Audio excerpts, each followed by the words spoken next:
Welcome to haunted times. நம்ம எல்லாரோட school college லைஃப்லையும் காதல்னு ஒன்று கண்டிப்பாக ஏற்பட்டிருக்கும். ஆனால் அப்படி காதலிக்கிறவங்க எல்லாருமே ஒன்று சேர்றது கிடையாது.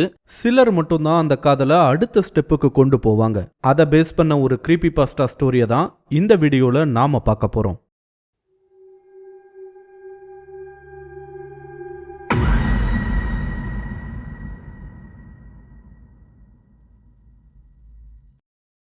அது ஒரு பிரபலமான காலேஜ். அந்த காலேஜில் ஸ்டடீஸ்க்குன்னு மட்டும் இல்லாமல் ஆர்ட்ஸ் அண்ட் ஸ்போர்ட்ஸ் மாதிரியான ஃபீல்ட்ஸ்லையும் இவங்களோட ஸ்டூடெண்ட்ஸை கலந்து கொள்ள வச்சு அதில் பெரிய லெவலில் அச்சீவ் பண்ண வச்ச ஒரு காலேஜும் கூட. இதனாலேயே அந்த காலேஜ் பாப்புலரான காலேஜாகவும் இருந்தது. அதே மாதிரி அங்கே ஒவ்வொரு மாதமும் ஏதாவது ஒரு கல்ச்சுரல் ஈவெண்ட், ஸ்போர்ட்ஸ் ஈவெண்ட் நடந்துக்கிட்டே தான் இருக்கும். அப்படிப்பட்ட அந்த காலேஜில் செகண்ட் இயரில் படிச்சுட்டு வந்த ஒரு ஸ்டூடெண்ட் தான் செல்வா. ஒரு நல்ல ஃபுட்பால் பிளேயரும் கூட. அதனால தான் அந்த காலேஜில் அவனுக்கு சீட்டுமே கிடைச்சது. அவனோட ஃபுட்பால் ஸ்கில்ஸை பார்த்துட்டு அந்த காலேஜோட ஃபுட்பால் டீம்லையும் ஒரு இடம் கிடைச்சிருக்கு. அவனுடைய இந்தியன் டீமுக்கு விளையாடுறதா தான் இருந்துச்சு. ஒருவேளை அது முடியலனாலும் ஃபுட்பால்ல ஒரு பெரிய இடத்துக்கு போகணும்னு ஆசைப்பட்டான் செல்வா.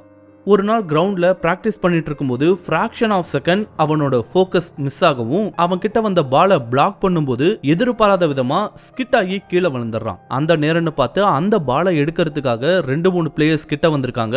ஒரு சின்ன கேஸ் அங்க நடக்க ஆரம்பிச்சது. அப்போ எதிர்பாராத விதமா பாலை கிக் பண்ண போன ஒரு பிளேயர் பை மிஸ்டேக் கீழே விழுந்திருந்த செல்வாவோட தலையில பாலை கிக் பண்ற மாதிரியே ரொம்ப பலமா தலையிலேயே உதைச்சிருக்கான். இதை யாருமே எதிர்பார்க்கல. ஆனா அடி மட்டும் ரொம்ப பலமான அடி. அதை அங்க இருந்த எல்லாராலையும் உணர முடிஞ்சிருக்கு. செல்வானாலையும் அந்த அடியை தாங்க முடியலதான். பட் சம்ஹவ் அதை மேனேஜ் பண்ணியிருக்கான். கொஞ்ச நேரம் அந்த இடமே ஒரு மாதிரி பரபரப்பாயிடுது. இது நடந்ததும் பிராக்டிஸை முடிச்சுட்டு எல்லாரும் கிளம்பி இருக்காங்க. செல்வாவுக்கு இப்படி பலமா அடிபட்டுடுச்சுன்னு மறுநாளே அவனோட கிளாஸ்ல இருந்த எல்லாருக்கும் தெரிஞ்சிருக்கு. எல்லாரும் அவங்க கிட்ட வந்து விசாரிச்சிருக்காங்க. ஆனா அதுல ஒரு பொண்ணு மட்டும் எக்ஸ்ட்ராவா கேர் எடுத்து அவங்க கிட்ட வந்து அடிக்கடி பேச ஆரம்பிச்சிருக்கா. அது வரைக்கும் அந்த பொண்ணு பசங்க கூட பேசி கூட யாரும் பெருசா பார்த்தது கிடையாது. ஒரு க்ளோஸ்டு டைப்னு வச்சுக்கோங்களேன்.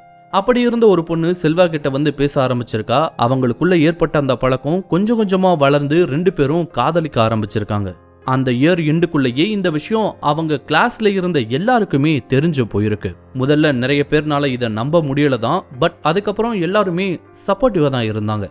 காலேஜ் முடிஞ்சதுக்கு அப்புறம் இந்த மாதிரி லவ் பண்றவங்க நிறைய பேர் செப்பரேட்டாக அதிக வாய்ப்புகள் இருக்கு. இதுக்கு பல காரணங்களும் சொல்ல முடியும். முக்கியமா இந்த உலகத்தோட ரியாலிட்டி. ஒன்ஸ் அவங்க ரியல் வேர்ல்டுக்குள்ள வந்து இதுதான் ரியாலிட்டின்னு அவங்க எக்ஸ்பீரியன்ஸ் பண்ண ஆரம்பிச்சுட்டாங்கன்னா அவங்களோட முடிவுகள்ல கண்டிப்பா மாற்றம் ஏற்பட வாய்ப்புகள் இருக்கு. அது ஆணா இருந்தாலும் சரி, பொண்ணா இருந்தாலும் சரி. இதுவே நிறைய பேர் செப்பரேட்டாக காரணமா அமைஞ்சிடும். இன்ட்ரெஸ்டிங்லி இவங்க விஷயத்துல அப்படி எதுவுமே நடக்கல. காலேஜ் முடிஞ்சதுக்கு அப்புறமும் அவங்க ஒன்னாவே தான் இருந்திருக்காங்க. செல்வா ரொம்ப விரும்பின ஃபுட்பால் மூலமா அவனுக்கு பெரிய ஃபியூச்சர் கிடைக்கலனாலும் வேற ஒரு நல்ல ஜாப் அவனுக்கு கிடைச்சிருக்கு. 2 வருஷத்துக்குள்ள 2 வீட்டையும் கன்வின்ஸ் பண்ணி கல்யாணமும் பண்ணிட்டு இருக்காங்க. அடுத்த 5 வருஷத்துக்குள்ள தனியா வீடு, 2 பசங்க, ஒரு நல்ல ஜாப்னு ஆல்மோஸ்ட் எல்லாமே செட்டில் ஆயிருக்கு அவங்களோட லைஃப்ல. இவ்வளோ ஹாப்பியா ஒரு க்ரீப்பி பாஸ்டா இருக்கக்கூடாதுல்ல? எஸ், ரொம்ப சீக்கிரத்திலேயே செல்வாவோட லைஃப் மாற ஆரம்பிச்சுது. ஒரு நாள் மிட் நைட்ல தண்ணி குடிக்க கிச்சனுக்கு போகும்போது எதிர்ச்சியா ஹால்ல ஒரு கார்னர்ல எரிஞ்சிட்டு இருந்த ரெட் கலர் நைட் லேம்ப் அவனோட கண்ணில் பட்டிருக்கு. அது வரைக்கும் அந்த நைட் லேம்ப் அவனோட கவனத்தை ஈர்த்ததே கிடையாது. அந்த வீட்டுக்கு புதுசா வந்தப்போ யாரோ கிஃப்டா கொடுத்த ஒரு நைட் லேம்ப் அது.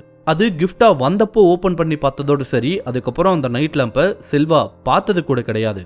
ரொம்ப நாளா அது யூஸ் பண்ணாம தான் இருந்திருக்கு. பட் அவனோட ஒய்ஃப் தான் சில நாட்களுக்கு முன்னாடி அதை யூசேஜ்காக எடுத்து வச்சிருக்காங்க போல. அதனால தான் அந்த நைட் லேம்ப் செல்வாவோட கண்ணில் பட்டிருக்கு. அந்த லேம்பை முதல்ல பார்க்கும்போது அவனுக்குள்ள ஒருவித அட்ராக்ஷன் ஏற்பட்டிருக்கு. அந்த லேம்புக்குள்ள இருந்து யாரோ கூப்பிடுற மாதிரியான ஒரு ஃபீல் அந்த லேம்பை பார்க்கும் போதெல்லாம் அவனுக்கு ஏற்பட ஆரம்பிச்சிருக்கு. அதுல இருந்து ஏதோ ஒண்ணு அவனோட கண்களை அந்த லேம்பை விட்டு நகர்த்த முடியாதபடி செஞ்சிருக்கு.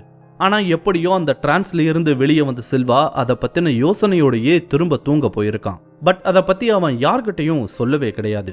சில நாட்கள் கழிச்சு மிட் நைட்ல மறுபடியும் அதே மாதிரியான ஒரு எக்ஸ்பீரியன்ஸ் அவனுக்கு ஏற்பட்டிருக்கு.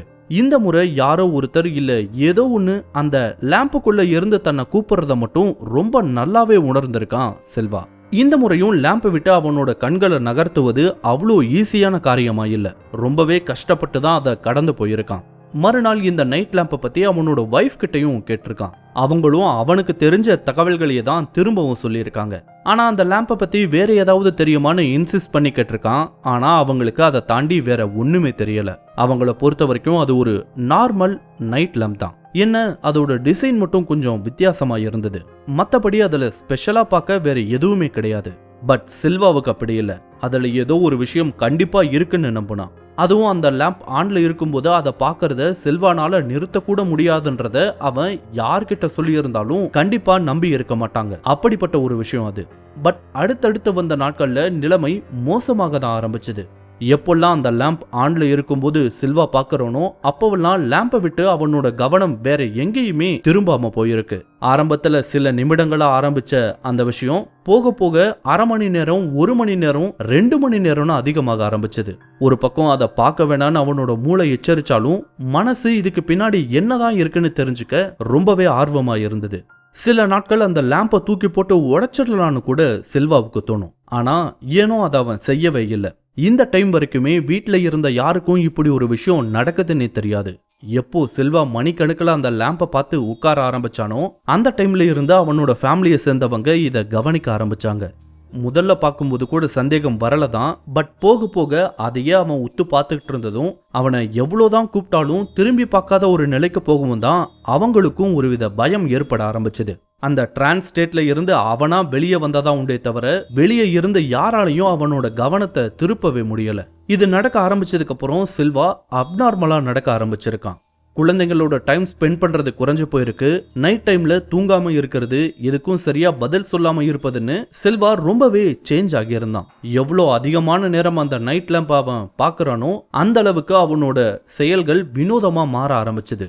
அந்த லேம்ப்னால தான் இவ்வளோ பிரச்சனைன்னு சொல்லி அவனோட மனைவி அந்த லேம்பை உடைக்க கூட பார்த்துருக்காங்க. ஆனா அதனால அவங்க 2 பேருக்குள்ள பயங்கரமா சண்டை நடந்தது தான் மிச்சம். அந்த சண்டையில சில்வா அவனோட மனைவியை அடிக்கவும் செஞ்சிடறான். அதுக்கப்புறம் அதை பத்தி கேட்கறதையே நிறுத்திட்டாங்க சில்வாவோட மனைவி. இது எல்லாமே ஒரு நாள் முடிவுக்கு வந்துச்சு. அந்த ஒரு நாள்ல லேம்ப்ல இருந்து வரக்கூடிய அந்த குரல் யாரோடதுன்னு பார்க்க he was ready to go into it. அப்போதான் அவன் எதிர்பார்க்காத ஒரு விஷயம் நடந்தது. யாரோ தூரத்துல அவனோட பேரை சொல்லி கூப்பிட்டுட்டு இருந்திருக்காங்க. அதை கூர்ந்து கவனிக்கும் போதுதான் அந்த குரல் ரொம்ப பக்கத்துல கேட்க ஆரம்பிச்சிருக்கு. ஒரு வழியா அவன் கண்முழிச்சு பார்க்கும்போது அவன் இருந்தது ஒரு ஹாஸ்பிட்டல்ல. பக்கத்துல ஒரு டாக்டர் ஒன்றும் பிரச்சனை இல்லைன்னு சொல்லிட்டு ஒரு ஊசியை எடுத்து போட்டிருக்காரு செல்வாவுக்கு. அவர் போன கொஞ்ச நேரத்திலேயே அந்த ரூமுக்குள்ள அவனோட காலேஜ் ஃபுட்பால் டீமோட கோச்சும் அவன் கூட விளையாடின பிளேயர்ஸ் எல்லாருமே உள்ள வந்து அவனை சுத்தி நின்றுட்டு இருந்திருக்காங்க.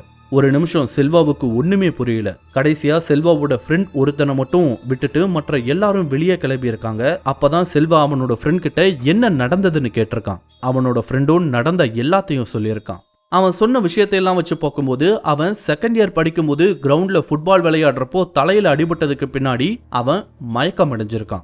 முகத்துல தண்ணி எல்லாம் தெளிச்சு எழுப்ப பார்த்திருக்காங்க. But no response. இதனால அங்க இருந்தவங்க எல்லாம் பயந்து போய் உடனடியா ஹாஸ்பிட்டலுக்கு கொண்டு வந்து சேர்த்திருக்காங்க. அங்க ட்ரீட் பண்ணதுக்கு அப்புறம் தான் கண் விழிச்சிருக்கான் செல்வா. அதன்படி பார்த்தா செல்வா அடிபட்ட அந்த செகண்ட் இயர்ல தான் இருந்தான். அடிபட்டு ரொம்ப வருஷமெல்லாம் ஆகல, சில மணி நேரங்கள் தான் கடந்து போயிருந்தது. அப்போ அவனுக்கு கல்யாணமாகி குழந்தை பிறந்து லைஃப் செட்டில் ஆன மாதிரி எல்லாம் பார்த்த காட்சிகள் எல்லாம் பொய்யா? எல்லாமே அவனோட மூளைக்குள்ள நடந்த விஷயங்களா? அது எப்படி சில மணி நேரங்கள்ல பல வருட வாழ்க்கையை வாழ்ந்த ஒரு ஃபீலை அனுபவிக்க முடியும்? அதுவும் நிஜமா நடந்த மாதிரியே. செல்வாவுக்கு எதுவுமே புரியல. இதை எப்படி எடுத்துக்கணும்ன்றதும் தெரியல. இதை பத்தி அவனுக்குள்ள பல 100 கேள்விகள் எழுந்திருக்கு. தனக்கு நடந்ததை யார்கிட்ட சொன்னாலும் கண்டிப்பா நம்ப மாட்டாங்கன்னு நினைச்சான் செல்வா. இந்த தாட்ல இருந்த அவன் மறுநாள் காலேஜ் போயிருக்கான். அவனுக்கு முதல்ல நடந்த மாதிரியே எல்லாமும் நடந்திருக்கு. எல்லாரும் வந்து அவனை விசாரிச்சிருக்காங்க, அந்த பொண்ணு உட்பட. அதுக்கப்புறம் அந்த பொண்ணு செல்வாவை திரும்பி கூட பார்க்கல. இவனா போய் நிறைய முறை பேசவும் ட்ரை பண்ணியிருக்கான். ஆனா கேட்கிற கேள்விகளுக்கு மட்டும்தான் அந்த பொண்ணு பதில் சொல்லியிருக்கு. ஸோ கிளியராகவே தெரிஞ்சது ஷீ இஸ் நாட் இன்ட்ரெஸ்டட்னு. செல்வா அதுக்கு மேல அதை புஷ் பண்ண விரும்பல. ஆனா அவனால அந்த நினைவுகள்ல இருந்து வெளியே வரவும் முடியல. முக்கியமா அவனோட இன்னொரு லைஃப்ல பிறந்த குழந்தைகளை அதுக்கப்புறம் பார்க்கவே இல்லை செல்வா.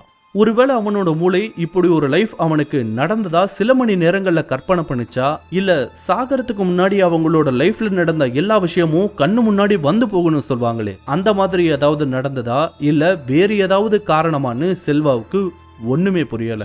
ஆனால் ஒன்று மட்டும் அவனுக்கு ரொம்ப நல்லாவே தெரிஞ்சுது, கனவு மாதிரி அவன் வாழ்ந்த வாழ்க்கையை இனி அவன் கனவுல கூட வாழ முடியாதுன்ற விஷயத்த.